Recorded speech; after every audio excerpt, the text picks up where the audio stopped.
Paano kung ang nakaraan ay hindi talaga natapos? It's just inside us. Ano gusto mong gawin? Magsimba? Baka matuto tayo magpatawad. Yan agad ang pumasok sa isip ko habang pinapanood ang habang nilalamon ng Hydra ang kasaysayan. Dapat ba mag-sorry tayo sa lahat ng mga kasalanan niya?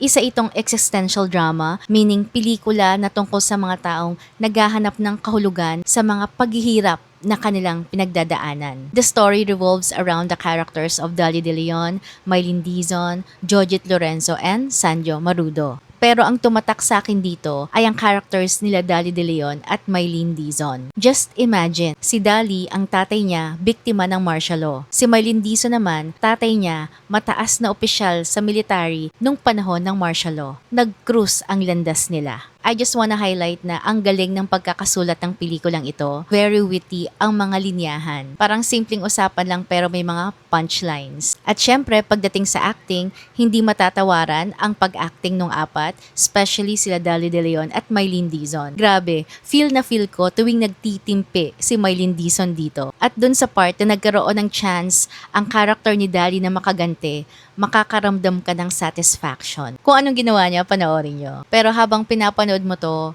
para kang makakaramdam ng catharsis. Yung kahit ang bigat ng subject matter, makakahinga ka. Kaya it's commendable na naitawid nila ng maayos ang pelikula. By the way, ang umpisa nito may pagka-artsy at may parts na may pagka-artsy na konektado sa pelikula. Pero feeling ko may mga parts doon na pwede nang alisin. By the end, makikita mo kung paano mag-coexist ang apat na characters. They're not best of friends, pero natutuhan nilang respetuhin ang bawat isa. Drop in the comments kung panonoorin nyo rin itong Hydra.